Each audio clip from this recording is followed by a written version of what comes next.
Let's start with the gala solution. ठीक है, गाला का पेपर 3 आप निकालेंगे मैथ्स का बेसिक पोर्शन। इसका हम सेक्शन ए स्टार्ट कर रहे हैं अभी। तो सेक्शन ए आपको क्या कह रहा है? First number is that pi is a rational number. Okay, तो आपको पहले इसके अंदर बताना है state whether following statements are true and false. और पहला क्वेश्चन है पाई जो है वो रैशनल नंबर है। पाई रैशनल नंबर नहीं है, पाई जो है वो इरेशनल नंबर है। इसके लिए इसका आंसर हो जाएगा फॉल्स। ठीक है, तो इसका आंसर है false. Okay, second, 7 is one of the zeros of the polynomial p of x 3x square minus 17x minus 28। अब आपको देखो, मैंने पहले भी पेपर 2 में बताया था कि ज़ीरो, रूट्स, फैक्टर्स, अगर ऐसा कुछ वर्ड दिया जाता है इसका इंडिकेशन ऐसा है कि आपको x की वैल्यू दी हुई है। वो x की वैल्यू आपको जो इक्वेशन दिया हुआ है वो लगानी है। उसमें अगर आंसर 0 आता है तो ट्रू होगा, नहीं आता है तो फॉल्स होगा। ठीक है, तो हम लोग स्टार्ट करते हैं। आपको इक्वेशन जैसे दी हुई है 3x square, so p of x equals to 3x square minus 17x minus 28। Okay, और इसके अंदर आपको 7 कहाँ है तो p ऑफ x की जगह p ऑफ 7 हो जाएगा। दैट मीन्स कि x जहाँ जहाँ पर भी है आपको वहाँ पे 7 दिखेगा। सो 3 17 का स्क्वायर, 7 का स्क्वायर रहेगा 49 माइनस 17 इंटू 7, तो 7 7 ज़ा 49, 4 कैरी, ओके 119 माइनस 28। वेल 3 9 ज़ा 27, 2 carry 147, 147 minus 119 minus 28। Okay 147 minus, पहले हम लोग माइनस माइनस है ना, उसको पहले प्लस कर लेते हैं हम लोग। तो 9 plus 8 is 7, I mean 17, 1 carry 2 1 3 and 1 carry का 4 हो जाएगा। ओके, तो आंसर आ गया 0। तो p ऑफ 7 का आंसर 0 आया, इसका मतलब कि आपका इसका आंसर होगा ट्रू। ओके, कि हाँ वो उसका 0 है। Third question, the fifth term of the AP 7 10 13 is 19। आपको एक AP दिया हुआ है 7 10 13 और इसका फिफ्थ टर्म मतलब कि A5 आपको दिया हुआ है 9 10। ओके 9 10। वेल, तो अभी हम लोगों को A5 का वैल्यू चेक करना है कि 19 आ रहा है कि नहीं आ रहा हमारा। देखिए, जो भी टर्म दिया जाता है ना उस टर्म के साथ इक्वेशन आप जनरल फॉर्मूला भी लगा सकते हैं, an equals to a plus n minus 1d। पर यहाँ पर आप सिंपल देख लीजिए a plus 4d। In short बेटा, जो भी आप लोगों को यहाँ पे नंबर दिया जाता है, ठीक है, टर्म दिया जाता है, 4d के साथ उसका एक नंबर कम करके लिख दीजिए और आगे a प्लस। ठीक है, इंडिकेशन बहुत ईजी है। इसमें आपका एक आध जो है वो स्टेप बच जाएगा और थोड़ा टाइम जो है वो सेव हो जाएगा। वेल, तो 7 10 13 है तो 7a हो गया प्लस 4। ओके, या फिर d निकाल दें तो d होता है a2 minus a1, that means 10 minus 7 तो 3, तो यहाँ पे आया 3। ओके, 7 प्लस 4 3 ज़ा 12, कितना आया 19। यस, A5 का वैल्यू 19 आया, तो इसका आंसर हुआ ट्रू। ओके, इजी इजी है। Next question number 4th, cosec A equals to 1 upon sine A। ठीक है, क्या बोल रहा है? कॉसेक A मतलब कि कॉसेक थीटा जो है वो साइन थीटा का इन्वर्स होता है। Yes, of course. ठीक है, ट्रू, ये तो फॉर्मूला ही है। Next question is each and every data has a unique mode. ठीक है, हर एक स्टैटिकल डेटा का मोड जो होता है वो अलग अलग होता है ना, ऐसा नहीं हो सकता। ठीक है, अगर हमारे पास 3-4 ऐसे डेटास दिए हुए हैं तो मोड जो है वो सेम आ सकता है सबके अंदर, तो इसका आंसर रहेगा false. 6th question, if tan theta equals to 20 upon 21। ठीक है, तो tan थीटा आपको बोला गया है 20 अपॉन 21, तो आपको ये बताना है कि साइन थीटा की जो वैल्यू है, साइन थीटा की जो वैल्यू है वो 20 अपॉन 29 होगी या नहीं होगी, निकालना होगा उसके लिए। देखिए, tan का फॉर्मूला क्या होता है? tan का फॉर्मूला होता है ऑपोजिट अपॉन एडजेसेंट। ठीक है, tan का फॉर्मूला होता है ऑपोजिट अपॉन एडजेसेंट। तो अगर हम लोग एक ट्रायंगल ले लेते हैं और इस ट्रायंगल में ये वाला एंगल को हम लोग थीटा अज्यूम कर लेते हैं, तो ये थीटा के जो अपोजिट सामने वाली साइड है वो अपोजिट साइड हो जाएगी, जो बगल वाली है वो एडजेसेंट हो जाएगी, और ये तो रहती है हाइपोटेन्यूस है, ये हम सबको पता है।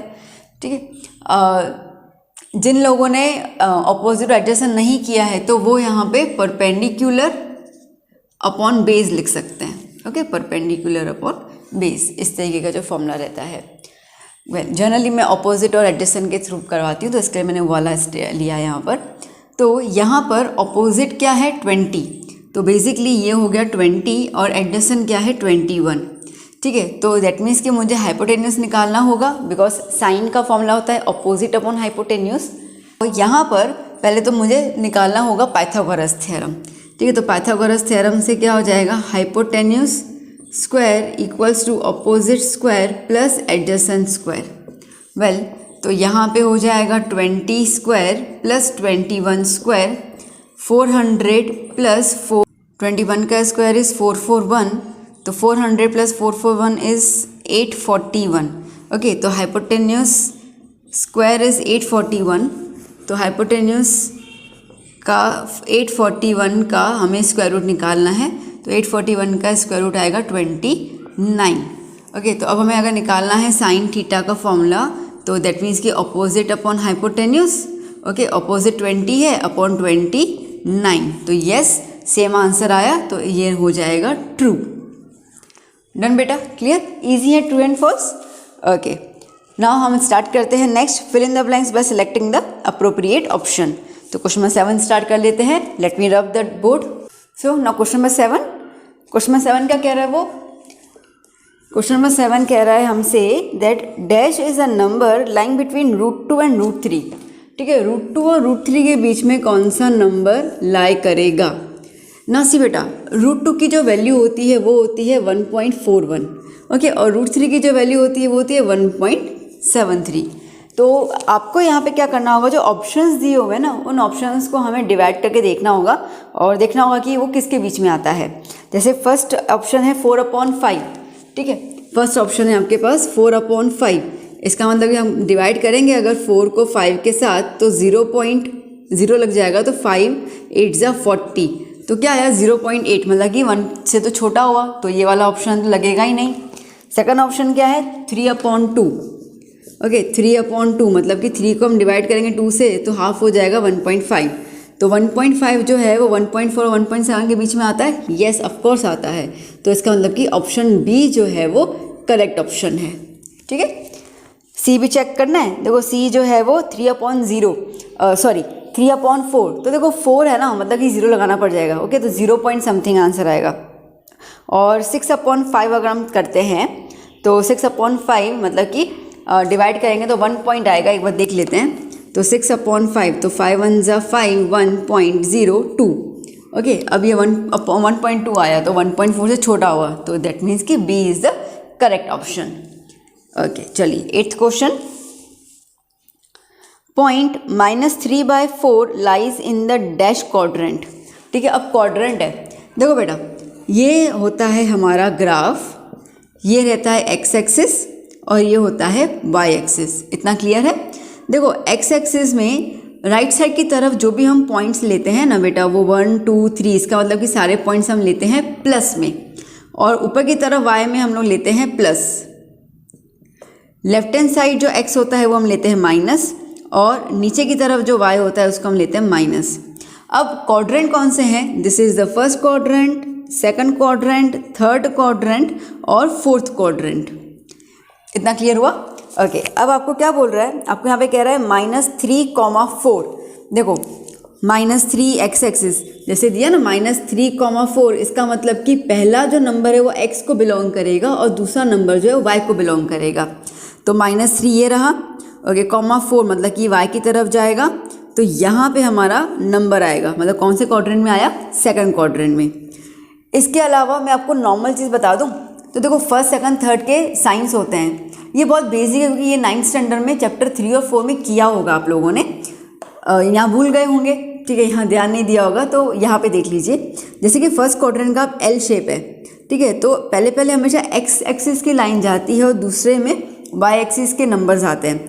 तो यहाँ पे ये एल शेप में एक्स एक्सिस प्लस में और वाई एक्सिस भी प्लस में, मतलब फर्स्ट क्वाड्रेंट में हमेशा जो नंबर आएगा वो दोनों पॉजिटिव आएंगे। सेकंड क्वाड्रेंट में आप देखिए तो एक्स जो है वो नेगेटिव में है और वाई जो है वो पॉजिटिव में है, तो माइनस प्लस आएगा। ठीक है, थर्ड क्वाड्रेंट में आप देखिए एक्स भी नेगेटिव में है और वाई भी नेगेटिव में है, मतलब दोनों माइनस वाले थर्ड क्वाड्रेंट में आएंगे, और वाई एक्सिस पॉजिटिव में और एक्स एक्सिस नेगेटिव में है फोर्थ क्वाड्रेंट में, तो प्लस माइनस। ठीक है। अगर आपको ये साइन पता है ना बेटा तो आपको ड्रॉ करने की ज़रूरत ही नहीं है, आप सीधा नंबर देखो -3 एंड 4 मतलब माइनस और प्लस, -4 माइनस प्लस कहाँ से आएगा, माइनस प्लस मतलब सेकंड क्वाड्रेंट। तो आपका यहीं क्लियर हो जाएगा कि ये सेकंड क्वाड्रेंट आपका ऑप्शन रहेगा।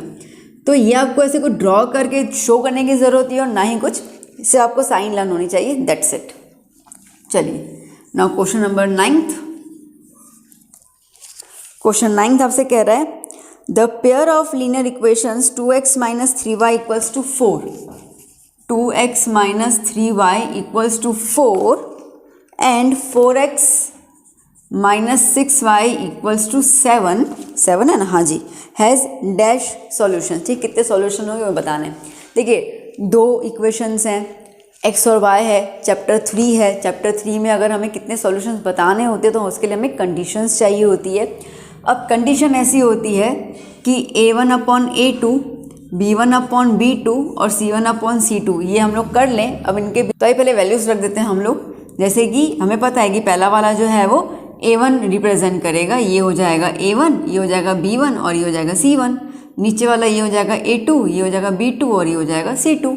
तो a1/a2 मतलब कि 2/4 -3/6 एंड 4/7, 2 1 जा 2 2 जा, ओके। तो इसका मतलब कि 2 2 जा, तो इसका मतलब कि आया 1/2, माइनस माइनस कैंसिल, 3 1 जा 3 2 जा, ये भी आया 1/2, इसमें कुछ कटिंग नहीं आएगी, ये आया 4/7। इसका मतलब ये दोनों वैल्यू सेम है, तो ये दोनों इक्वल है और ये इसके नॉट इक्वल है। तो कंडीशन कैसे आ रही है, कंडीशन ऐसी आ रही that a1/a2 is equals to b1/b2 but not equals to c1/c2, okay, ऐसा आ रहा है। अब सोचो कि ये कंडीशन जो है वो किसकी है, दो चीज़ें इक्वल है और तीसरे के साथ नॉट इक्वल है, तो वो कंडीशन होती है पैरेलल। ठीक है, वो कंडीशन होती है पैरेलल लाइंस की। अब पैरेलल लाइंस बेटा देखो, दो लाइंस पैरेलल है, कहीं पे मीट करेंगी कहीं पे मीट नहीं करने वाली ना, तो इसका मतलब किसका सॉल्यूशन क्या आएगा, ज़ीरो मतलब कि ऑप्शन आ सकता है इसके अंदर नन, मतलब कि कोई भी सॉल्यूशन नहीं है। ठीक है, तो ऑप्शन क्या आएगा इसके अंदर, नन, सी ऑप्शन, कहीं मीट ही नहीं करेंगे वो। नाउ 10th क्वेश्चन क्या कह रहा है, find the value of the discriminant of the equation. Okay, equation दी हुई है आपके पास x² + 3x + 2 = 0। ठीक है, इसका डिस्क्रिमिनेंट निकालना है, मतलब कि d निकालना है। तो d का फॉर्मूला क्या है, b² - 4ac। ओके, इसको हम कंपेयर करेंगे ax² + bx + c = 0 के साथ।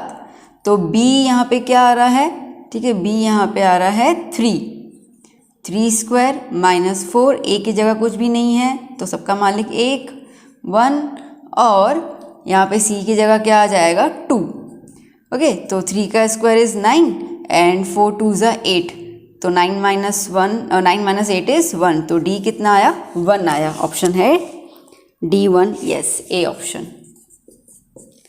डन बेटा, क्लियर, ओके। आई होप इतना समझ आ चुका होगा आपको अच्छे से।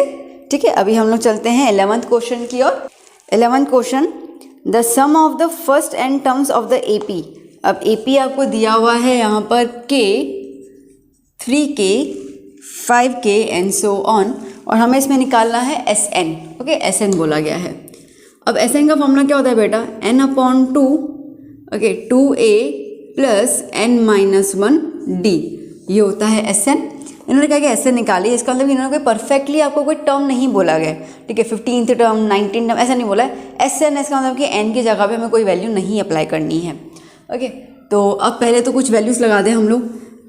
तो a की जगह कौन लेगा, k फर्स्ट टर्म है, d क्या है, d इज़ a2 - a1 ना, मतलब कि 3k - k। ठीक है, तो ये k क्या है, हम कुछ नहीं है तो 1 आ जाएगा, मतलब कि 3 - 1 2k, तो d कितना आया 2k। ओके, चलिए फॉर्मूला लगा देते हैं, SN n/2, 2a की जगह k आया + n-1 d की जगह आएगा 2k। ओके, सो n/2, 2 × k 2k + n × 2k, तो 2nk -2k, दैट मीन्स कि 2k जो है वो n के साथ मल्टीप्लाई हो गया और 2k जो है वो 1 के साथ हो गया।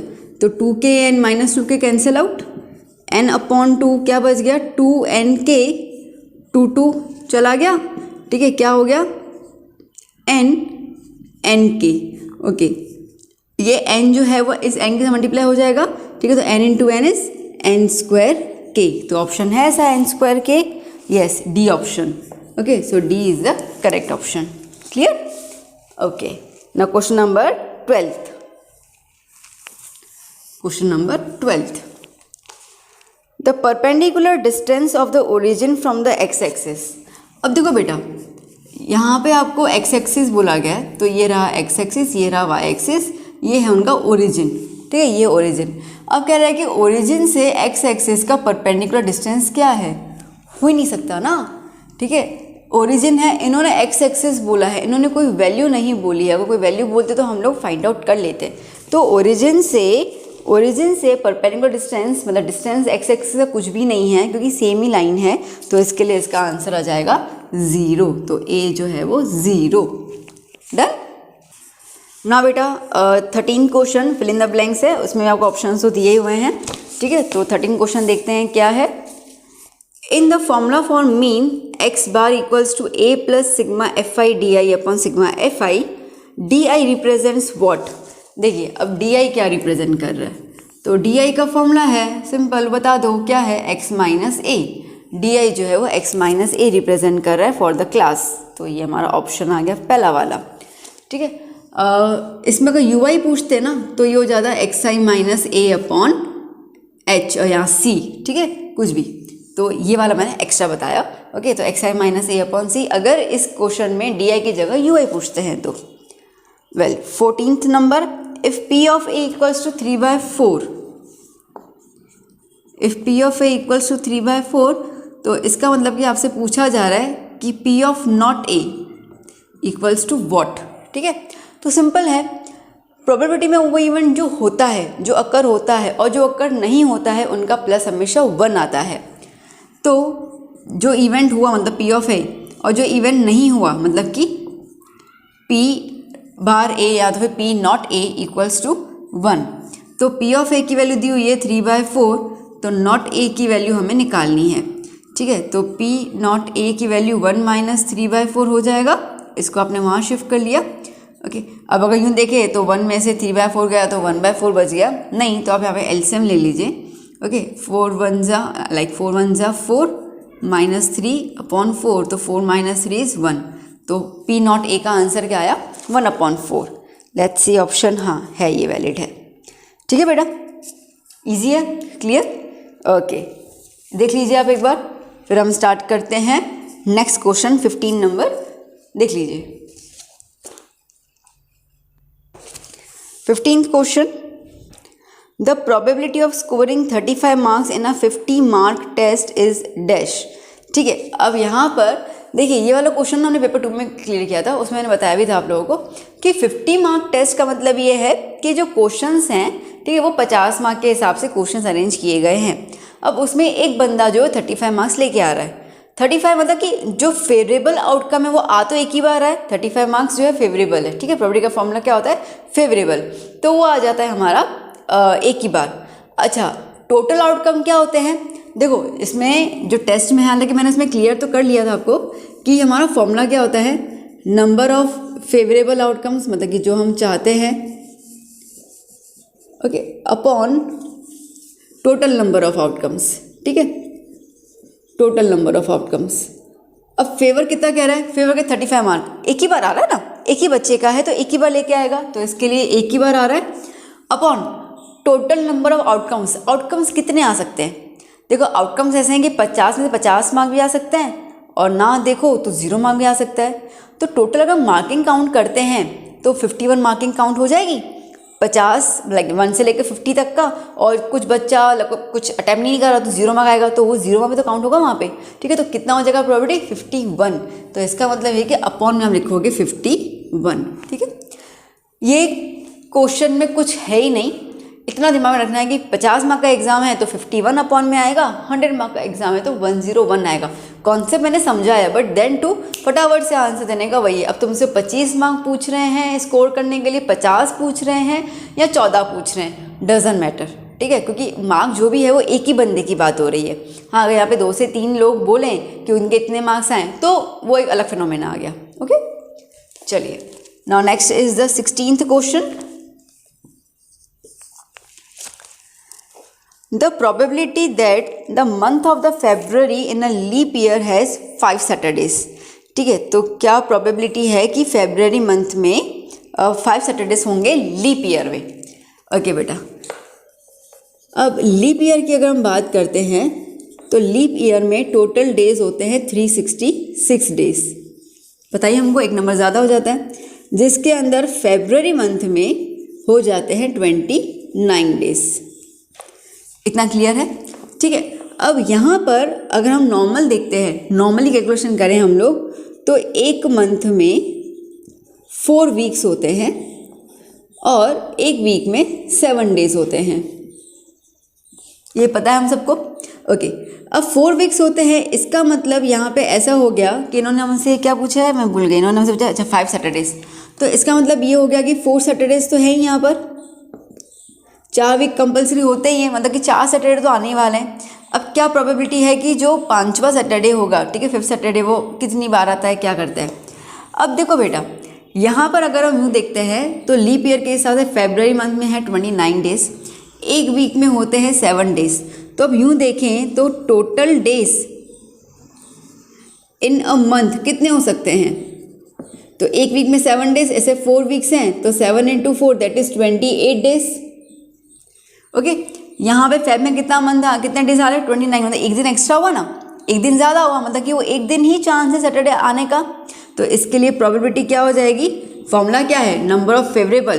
तो सैटरडे तो हमको मिल रहा है, तो फेवरेबल है हमारा, कितनी बार चांस है. ठीक है. अच्छा, अब जैसे कि टोटल डेज कितने हैं, तो 7 तो होते हैं ना, तो वो जो एक दिन, ठीक है, ये 28 में से कितने दिन बच गए, एक दिन. तो ये एक दिन मंडे आ सकता है, ट्यूसडे आ सकता है, Wednesday, Thursday, Friday, Saturday, Sunday, कुछ भी आ सकता है.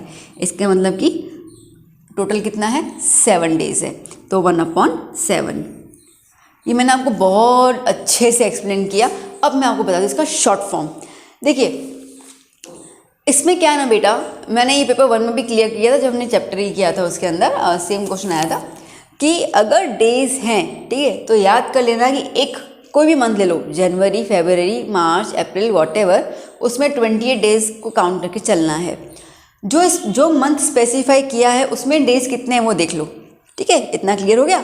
तो 28 दिन दिमाग में है, और कितना डेज है वो देख लो, कितना डिफरेंस आ रहा है. ठीक है, 28 के हिसाब से कितना डिफरेंस आ रहा है. जितना भी डिफरेंस आता है, 1 दिन का, 2 दिन का, 3 दिन का, उससे ज़्यादा नहीं आएगा. ठीक है, जितना भी डिफरेंस आता है वो डिफरेंस को आप लिखो यहाँ पे, अपॉन में 7 लिख दो. That's it.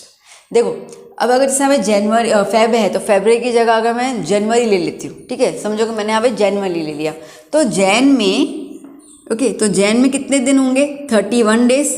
नॉर्मल हम कितने दिन गिन रहे हैं, वीक के हिसाब से 28 डेज. ठीक है, तो कितने दिन का गैप हो गया भाई, 3 दिन का गैप हो गया. तो अब अगर आपसे ये पूछते हैं कि जनवरी में, ठीक है, जनवरी में 5 सैटरडे आने के चांसेस कितने हैं, तो कितना गैप है, 3 के मतलब 3 बार चांस उसके पास है आने का. तो इसके लिए 3/7.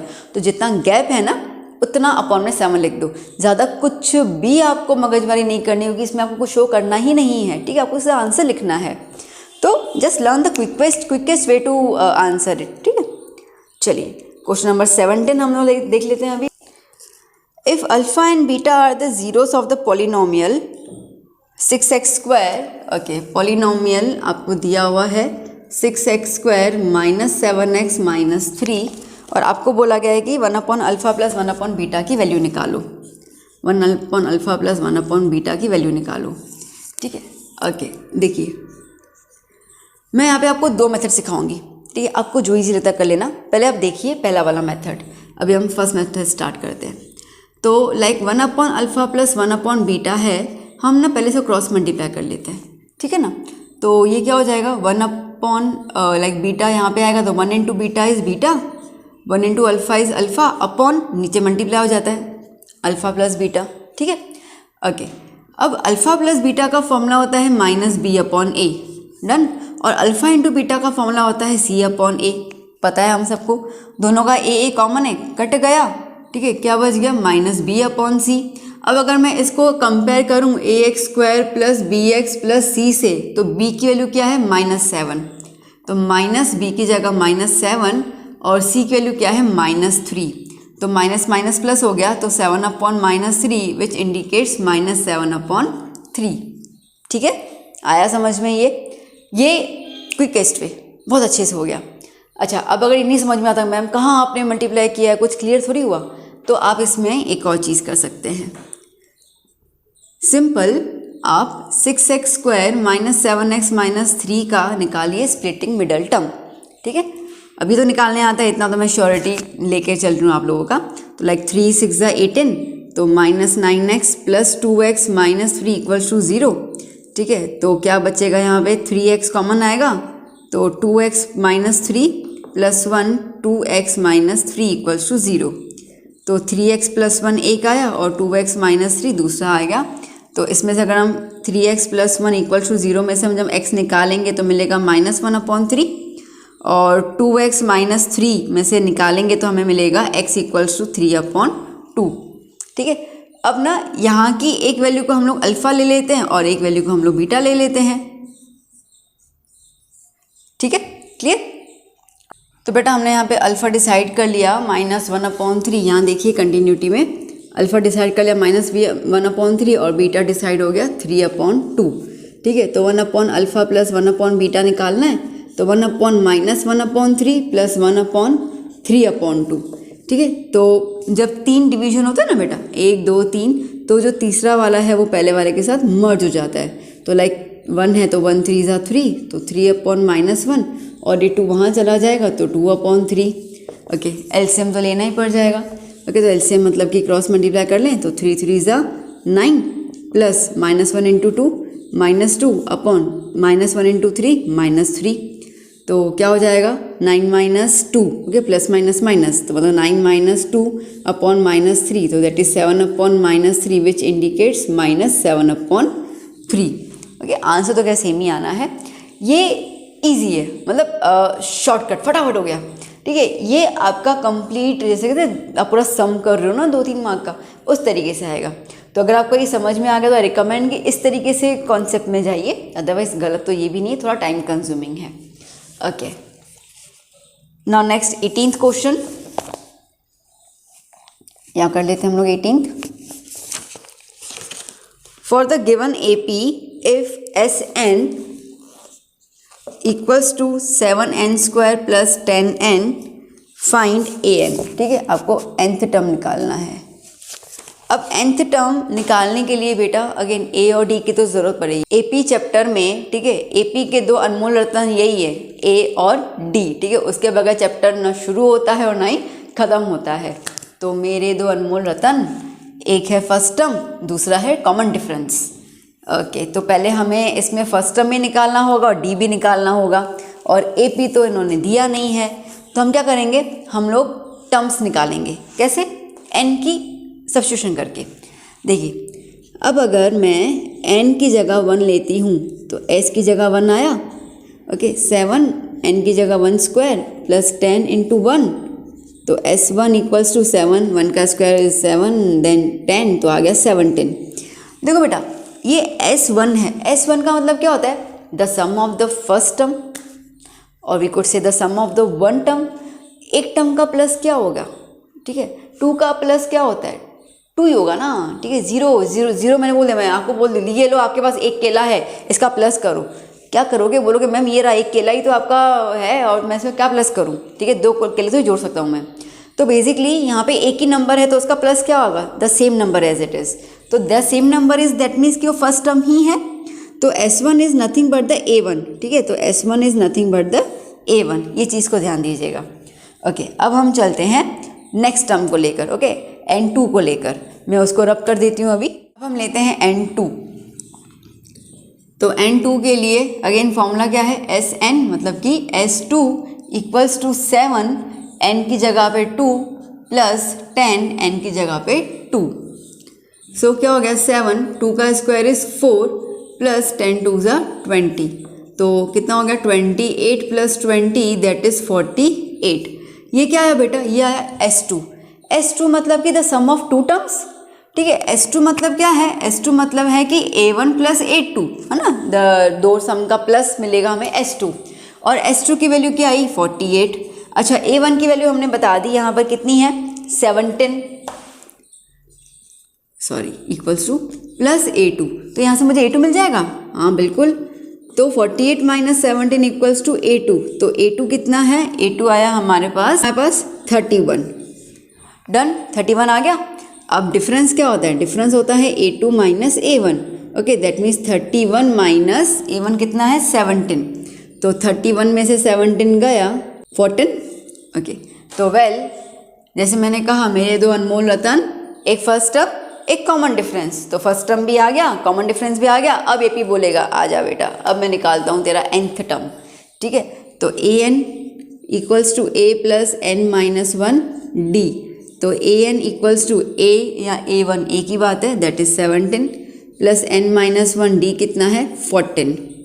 ओके, तो 17 प्लस 14 को पहले यहाँ मल्टीप्लाई कर लो तो 14n, और यहाँ मल्टीप्लाई कर लो तो माइनस 14। 17 माइनस 14 इज 3, तो 3 प्लस 14n, या तो फिर 14n प्लस 3, 14n प्लस 3, ऐसा कुछ आंसर होगा। मैं चेक कर लूँ क्या है, आप भी चेक कर लीजिए क्या आंसर है। Yes, 14n plus 3 correct answer. अब आके है हमारे पास answer the following in one statement number और वर्ड, दैट मीन्स कि हमें अभी मेथड करके एक्चुअली उसको शो करना होता है। तो 19 नंबर से वो क्वेश्चन स्टार्ट है, ठीक है। तो 18 तक ये हो गया, मैं इसको रब कर देती हूँ, आप लिख दीजिए 19th क्वेश्चन। ओके, क्या कह रहा है, two tangents PA and PB to a circle with the centre O are inclined to each other at 70 degree. ठीक है, एक सर्कल में दो टेंजेंट्स हैं, दो टेंजेंट्स इसके अंदर हम ड्रॉ कर लेते हैं। ये हो गया PA और ये हो गया PB, ठीक है। क्या बोल रहा है आपको ये, PA and PB two tangents are there with the circle having centre O, okay centre O। Now they are inclined to each other at 70 degree, मतलब कि दोनों टेंजेंट्स एक दूसरे को मीट कर रहे हैं 70 डिग्री पर, ठीक है। तो आपसे पूछा गया है find angle OAB, OAB, that means आपको ये वाला एंगल जो है वो फाइंड करना है। क्लियर, चलिए अब इसको हम ज्वाइन कर लेते हैं। पहले यहाँ पर सुनना बेटा अच्छे से ध्यान से, देखिए बेटा अब 2 मिनट के लिए मैं इसको जस्ट मिटा देती हूँ, ठीक है। और हमने चैप्टर 10 में, ठीक है, ये चीज़ सीखी हुई है कि जो इंक्लाइंड एंगल होता है और जो सेंटर एंगल होता है, इन दोनों का प्लस जो होता है वो होता है 180 सप्लीमेंट्री। तो पहले यहाँ से हम लोग एंगल O तो निकाल दें, ठीक है। तो क्या हो जाएगा, angle AOB plus angle APB equals to 180। तो AOB मुझे निकालना है और PAB हमें दिया हुआ है 70।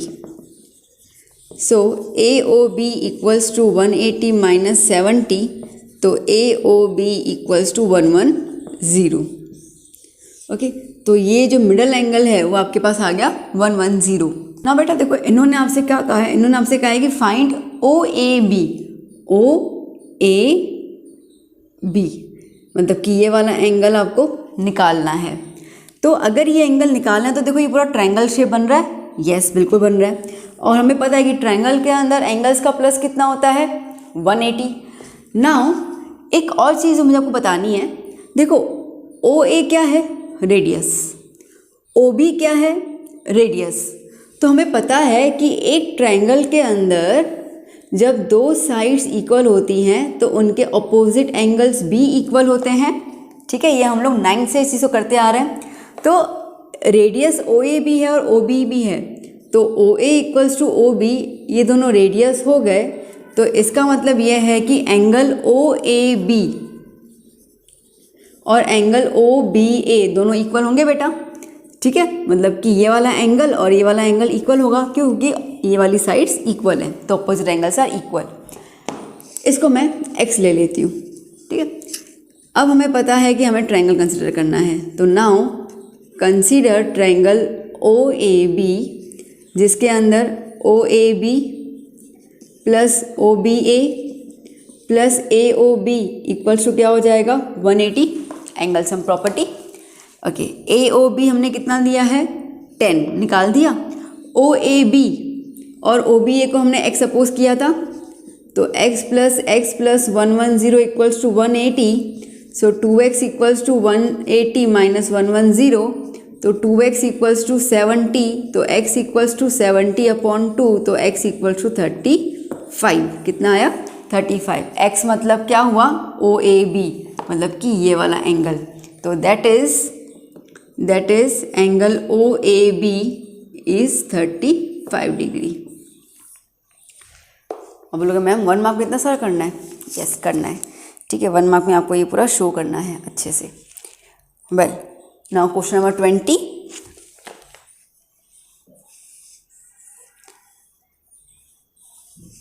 Question, find the volume of the sphere with the radius 6 centimetre. Okay, तो आपको निकालना है volume of sphere. Okay, radius दिया हुआ है 6 सेंटीमीटर। अब इसमें ना बेटा आपको बोला गया है कि आपको यहाँ पर इन द मल्टीपल्स ऑफ पाई, मतलब कि पाया नहीं लगाना है, ठीक है। तो पाया नहीं लगाना है तो उस हिसाब से वॉल्यूम कितना हो जाएगा, तो पहले वॉल्यूम का फॉर्मूला लगाते हैं 4/3 पाई are cube.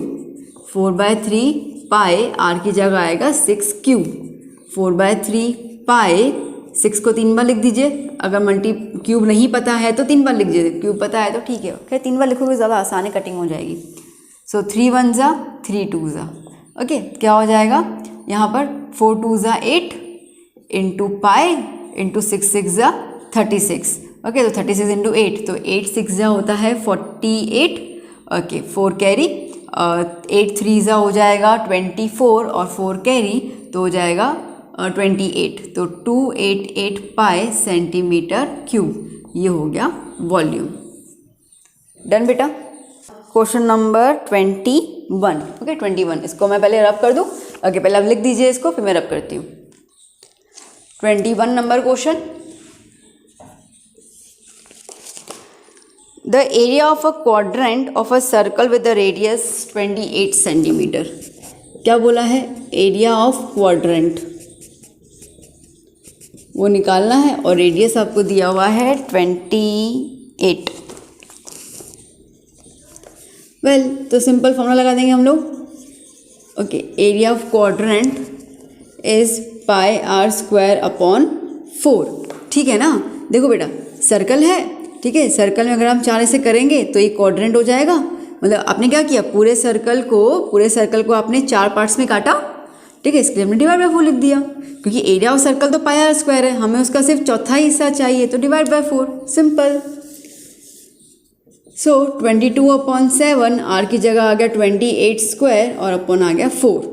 So 22/7 into 28 into 28 upon 4, 1 ज़ा 4 ज़ा 4 4 कैंसल, 22 इंटू 28 आंसर आएगा 616 सेंटीमीटर स्क्वायर, ठीक है।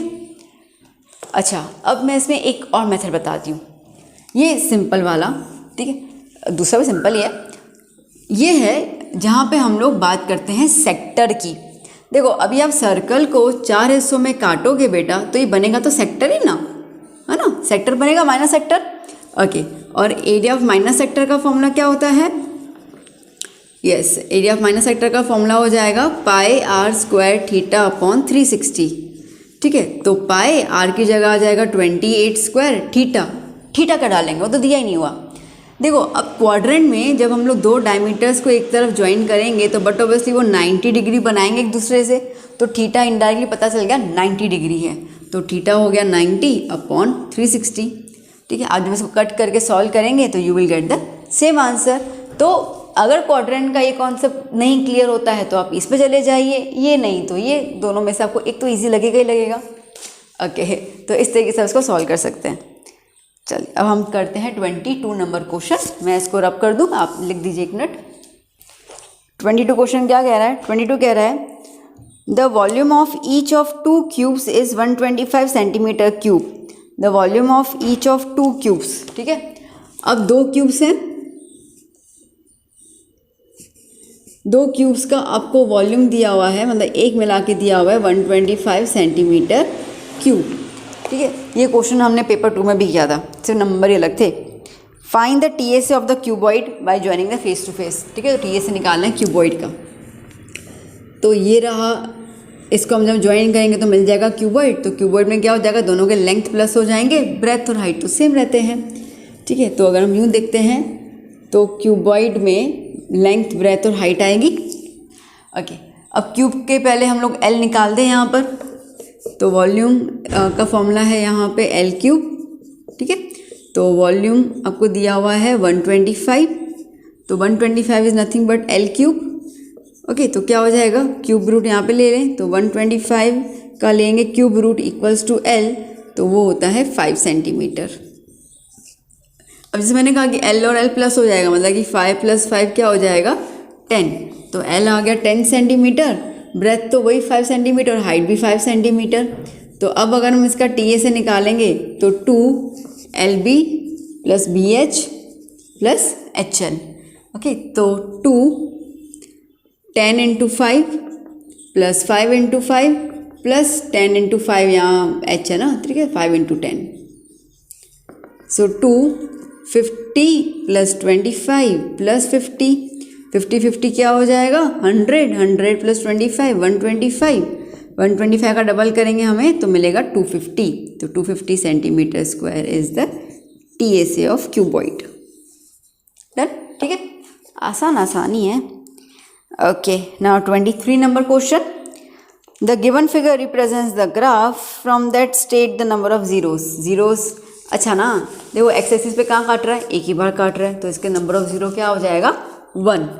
ठीक है, यूँ काट रहा है ना, एक्स एक्सिस पे ये यूँ काट रहा है, तो एक ही जगह पे काट रहा है, तो इसके लिए नंबर ऑफ जीरोस क्या हो जाएंगे 1। That's it.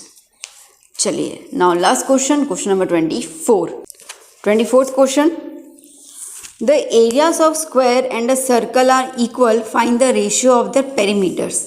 The areas of square and the circle are equal. ठीक है, क्या बोला गया है आपको कि area of square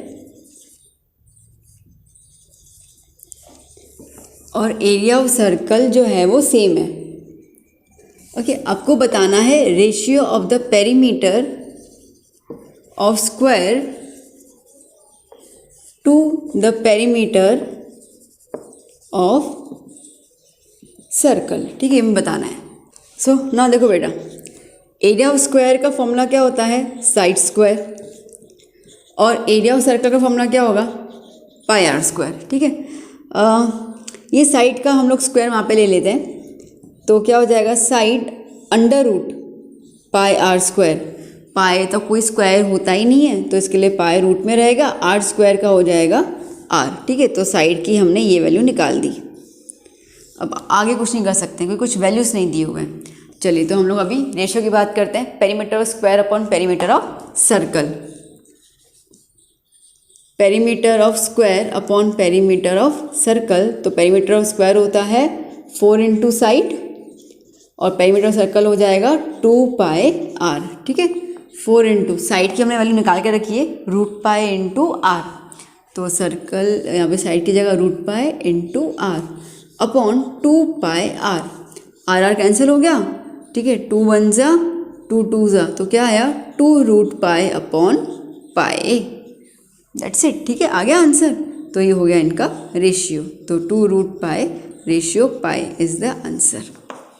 that's it. देखिए बेटा, क्या होता है ना इसके अंदर कि आप जब ऐसे न्यूमेरिक टर्म्स देखते हैं ना जिसमें कोई वैल्यू नहीं है तो घबरा जाते हैं, क्या करना है, कोई वैल्यू नहीं दी हुई है, बहुत पेपर टफ है। इसमें क्या करना है आपको, देखो फॉर्मूलाज और कॉन्सेप्ट तो दिमाग में बिठाने पड़ेंगे, फॉर्मूलाज तो आपको लर्न करना ही होगा, नहीं किया है तो लर्न कर लीजिए अभी भी। ठीक है, तो बेसिकली इसमें क्या करना है ना कि आपको जो पूछा गया है, ठीक है, जो पूछा गया है वो आप करते जाइए। आप चलते जाओगे तो रास्ता मिलता जाएगा, क्वेश्चन देकर अटक जाओगे तो कुछ नहीं करना होगा, कुछ हो ही नहीं सकता। तो आपने इसको सॉल्व करते जाइए, कहीं ना कहीं आपको रास्ता दिख जाएगा। अगर नहीं भी दिखा, आप अटक भी गए तो हाफ मार्क्स तो मिल सकती है ना। ठीक है, तो हम लोग वो आदिमा में क्यों गवाए, तो किसी भी सम को छोड़ना मत। Okay, just go for it, करते रहिएगा, कुछ ना कुछ तो आपका आंसर आ ही जाएगा, नज़दीक में तो हो ही जाएगा। तो वेल, यहाँ पे हम लोगों ने ख़त्म किया पेपर 3 का सेक्शन A बेसिक पेपर। ठीक है, अब हम लोग मिलेंगे सेक्शन ए पेपर 4 के साथ बहुत जल्दी। तब तक आप प्लीज़ अच्छे से प्रैक्टिस कर लीजिए, ठीक है, सारे समझ कर लीजिए। कुछ डाउट वगैरह फिर भी निकलता है तो कमेंट सेक्शन में बताइए, मैं आपको सॉल्व कर दूँगी वो डाउट। निकलेगा तो नहीं क्योंकि मैंने काफ़ी अच्छे से डिटेल में एक्सप्लेन किया है, but then to whatever you have the query you can ask me in the comment section. So बच्चों, डू स्टडी, वोट बहुत नज़दीक है। मिलते हैं हम लोग नेक्स्ट सेक्शन में। Bye bye, take care.